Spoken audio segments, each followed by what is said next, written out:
Hey everybody, HomeSliceHenry here, and today's video is going to be a great one. In today's video, we're going to be featuring some battles from the world champion, Mr. It's Axon himself, as he goes 10-0 at Leaderboard Elo in the Summer Cup, with of all things, a Shadow Gyarados. Now, It's Axon did recently start his own YouTube channel. I will have a link to it in the pinned comment, so definitely go check it out. Leave him a subscription, as he does make terrific content.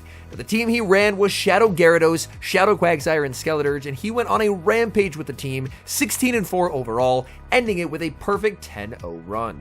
So without further ado, let's hop into the matches. Picking up a pretty nice lead in the first match, Shadow Gyarados versus Jellicent.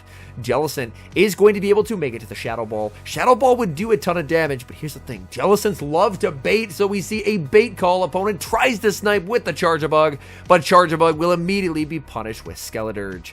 Discharge does add up in this matchup. Skeleturge does not want to take a second discharge, so we are going to see Skeleturge overfarm and fire off the Disarming Voice to guarantee either a shield or the knockout from the opponent before they can make their next move. Opponent can send back in the Jellicent, but Jellicent is going to have to respect the Shadow Ball here, or they're just getting removed from the field of play. So the opponent can go for a shield and a farm down, and they're going to exit with a ton of energy. But here's the thing, Jellicent loses charge attack priority to Shadow Gyarados, so he just sends in the Shadow Gyarados, clicks the Crunch, denying all that energy unless the opponent gives up the final shield, which they do, and the Crunch does get the defense drop.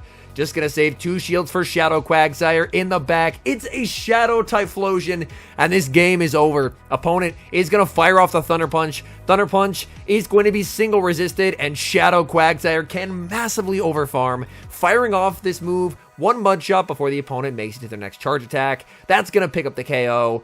Exiting with the Stone Edge, opponent concedes the match as the Stone Edge connects, taking the win and the 2 shield flex as well. Moving to game number 2, Shadow Gyarados versus Oranguru. Oranguru has massive fast move pressure with confusion, but as you see, the Dragon Breaths are adding up quite a bit as well. Building up to the Crunch, baiting with the Aqua Tail, getting a shield from the opponent, Oranguru is forced to fire off energy. Gyarados will commit the shield. It looks like Gyarados will be able to win the 1 shield. Does the opponent look to switch? No, they're just going to stay in here. And they're going to have to give up the final shield if they want to win switch advantage in this game, and that's exactly what they're going to do. Crunch does get the defense drop, in comes Skeleturge, and the Incinerate goes through, and that should remove Oranguru from the field of play. Foul play will connect. That's goodbye to the Oranguru. What is the opponent now going to send in? They send in Trevenant, and Trevenant is immediately going to get smacked with a Shadow Ball. Shadow Ball, 1-hit KO onto the Trevenant. In the back, it's Ferrothorn, and now we see why they had to send in the Trevenant, and the opponent is going to resign the match. Bit of an interesting lead in the next match, Shadow Gyarados for Shadow Credilli. If Credilli can land a Rock Slide, it's game over for the Gyarados, but with shields up, Gyarados can apply a massive amount of fast move pressure here. Opponent is going to continue to farm. They try for the catch onto Jellicent, and they're unsuccessful, and now they're going to get hit with the Crunch. Crunch grabs the shield from the Jellicent. Gyarados will be able to outpace, and if they don't double shield, this is going to do so much damage. Gyarados, massive damage to switch into the Quagsire to catch the Shadow Ball, preserving that Gyarados for later. Shadow Gyarados is the epitome of high-risk, high-reward Pokemon in this cup. In comes Credilli. Credilli firing off a charge attack. Quagsire is going to commit the shield on the Rock Slide because Quagsire can make double Aqua Tail. Aqua Tail I don't think will quite KO here, but it's going to do a lot of damage. The Aqua Tail does get shielded. Quagsire firing off Aqua Tail number 2.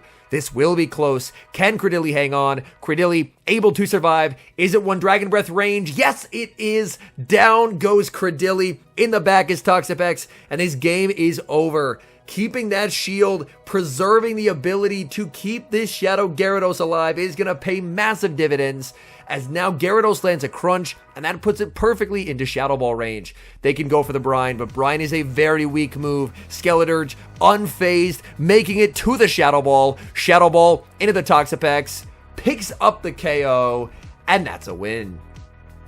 Moving to the next game, Shadow Gyarados versus Turtonator. This is basically the best lead you could see. Opponent save switches into Credilli, and Credilli, behind on energy, is getting outpaced here.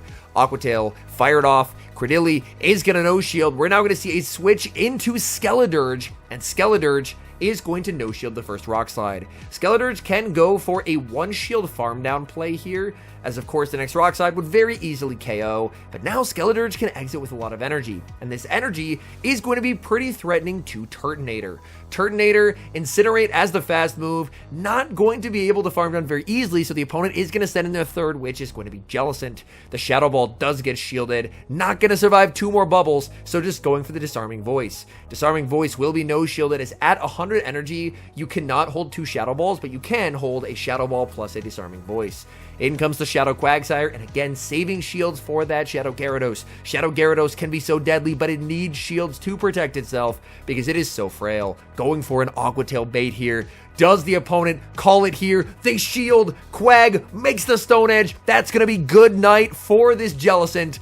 And then there's Shadow Gyarados with a shield. Shadow Gyarados with a shield. Just so deadly. Opponent sees the writing on the wall and concedes the match. Looking for the 5-0 set, and there's a great lead. Shadow Gyarados for Shadow Poliwrath. Mantine's safe switch, gonna stay in with the Gyarados, looking to get some Dragon Breath damage to put this closer to Stone Edge range. I don't think this is quite Stone Edge range though, but Shadow Quagsire does hit quite hard, so we're going to have to see. Firing off the Stone Edge, I think this is just barely not going to be enough to KO. The Stone Edge doesn't quite KO, so Quagsire will fire off the Aqua Tail, keep the pressure on the opponent, force them to shield if they want switch, and they are going to commit the shield. Now just going to sacrifice the Quagsire, because here's the thing, Poliwrath does terribly against Skeledirge if Skeledirge is up energy or up a shield, and it's going to have both. Opponent sending in Poliwrath into a Gyarados, because Poliwrath does wall Gyarados' energy. However, the combination of the resisted Aqua Tail plus the Dragon Breaths are just shredding through the opponent's HP. They're forced to fire off this Icy Wind and then switch as they would get farmed down. And it's their own Shadow Quagsire in the back. And this is just going to be a Shadow Gyarados masterpiece here. Gyarados able to land the damage, make it to Aqua Tail number 2. At this point, I think you just send in the Skeledirge here to try and force them to throw energy. In comes the Skeledirge. Skeledirge, you don't care about the health on this Pokemon. They're going to go for the Aqua Tail. That does a ton of damage, but it does not KO. And even the Incinerates are adding up. Quagsire picks up the KO with the Aqua Tail. In comes the Gyarados, but Gyarados with shields to hide behind, just way too deadly. And that's going to be a 5-0 as Poliwrath gets farmed down. Quag was about to get farmed down, so the opponent will resign the match. Moving into set number 2, Shadow Gyarados versus Shadow Girafarig. These Pokemon pace identically to their charge attack, but we're going to see the Gyarados not throw right away. It's very risky to throw an alignment there, because if Girafarig doesn't go for the Psychic Fangs, letting an entire free Shadow Confusion through can be absolutely disastrous. So instead, just going to play out the ones, the switch to the Skeledirge, looking for the Incinerate snipe, but the Girafarig will actually survive this damage, so they should Psychic Fangs and switch out. So the Girafarig is alive in the back for a potential catch later in the match. In comes Toxapex. The Skeledirge is debuffed, but that's not going to have a bearing on the matchup because the opponent is never going to be able to farm down, and a Brine will KO anyway. So Skeledirge is just going to let it go. Shadow Quagsire is going to have to put in so much work in this endgame. Energy management on Shadow Quagsire is going to be very important. Quagsire will commit the shield. Brine doesn't do a ton of damage, but at this point, just keeping the Quag healthy is very valuable. Quag will fire off the Aqua Tail. Aqua Tail, no shielded by the opponent. Quag looking for the farm down, deciding against an opponent, is going to switch into Vigoroth, and they end up catching the Aqua Tail onto the Vigoroth. Vigoroth up a shield, but down so much energy. Quagsire over-farming a ton, going for the Aqua Tail. The threat of a Stone Edge forces a bait, making it to the Stone Edge, but losing charge attack priority. Body Slam will do a lot, but it shouldn't quite KO the Shadow Quagsire, barely able to hang on.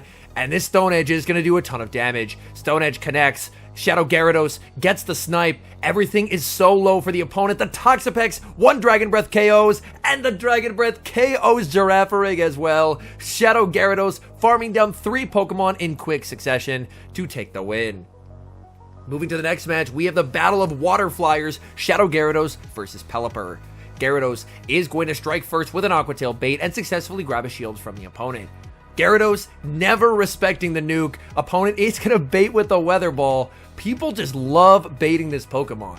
I do honestly like the shield here, because if you don't shield, then you have a really tough time farming down that Pelipper, whereas shielding, you preserve an ability to Dragon Breath the Pelipper into a manageable range later in the match. Opponent tried to snipe with the Charge-a-Bug.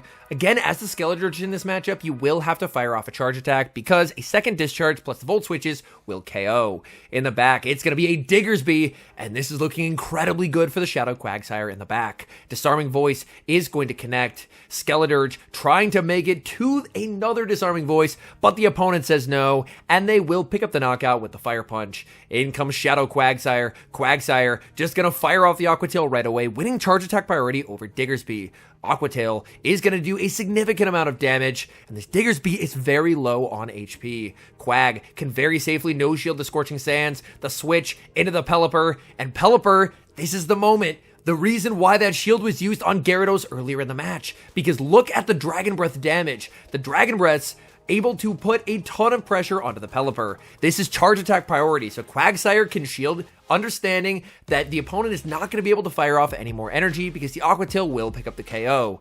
And then it's just going to be a race of pacing. Diggersby versus Shadow Quagsire, and the Shadow Quagsire just so spammy. Aqua Tail picks up the KO. That looked a bit scary in the end game, but Axen still able to get the win and keep the win streak alive. Decent lead in the next match, Shadow Gyarados for Shadow Quagsire. The safe switch into the Vigoroth, staying in with the Gyarados and getting the body slam catch onto the Skeletorch. What a filthy catch. Oh my goodness. And this is amazing for Axen, because even after taking that body slam damage and the counters, a Rock Slide still doesn't KO. So he does not have to shield this. Opponent baits.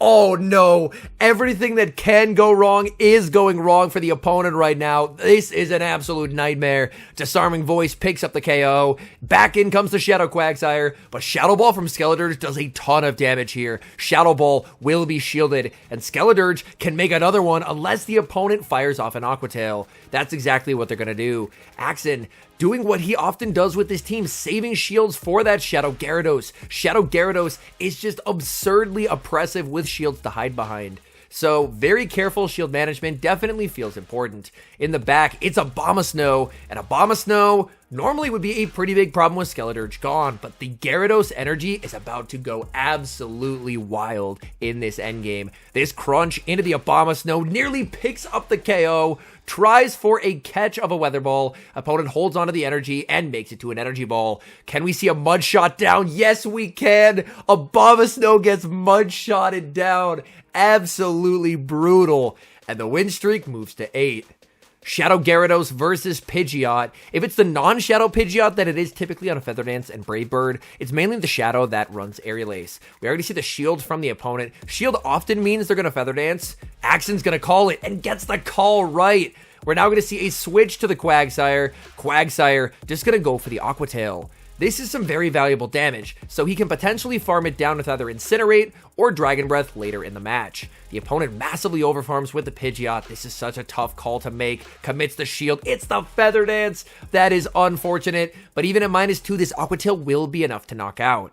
Aqua Tail shielded by the opponent. That's an incredibly surprising shield.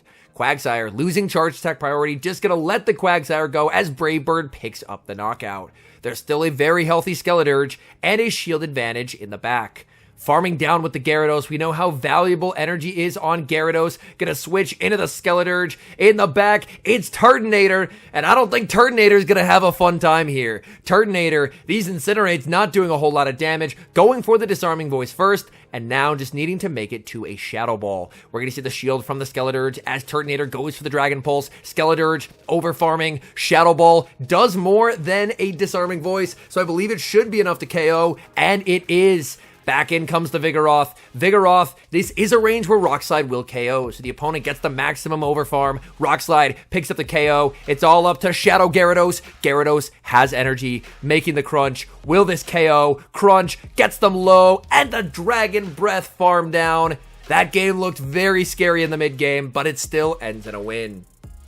For the perfect 10-0, Shadow Gyarados versus Shadow Kingdra, and look at the battle of Dragon Breath. Gyarados farms all the way down. Shadow Kingdra in shambles. In comes Toxapex, which will immediately be met with the crunch. Crunch will connect. Safe switch into the Shadow Quagsire. Opponent is going to send in Vigoroth. And Vigoroth, if the Quagsire has an energy lead, Quagsire can put up a very nice fight here.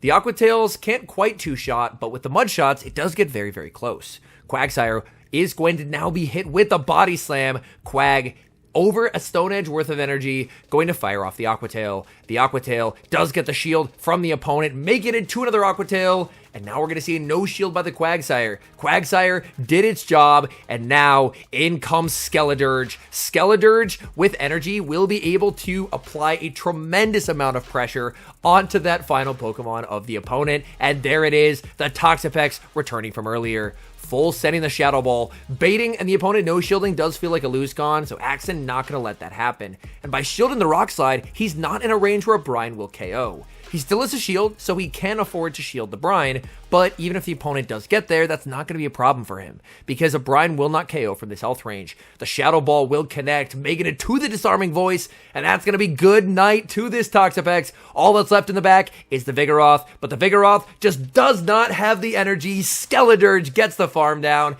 and that is back-to-back 5-0 sets at leaderboard elo with Shadow Gyarados. All in all, I think that the biggest lesson from watching these battles isn't necessarily that the team is OP, even though I do think the team is quite strong, but rather how you play a team.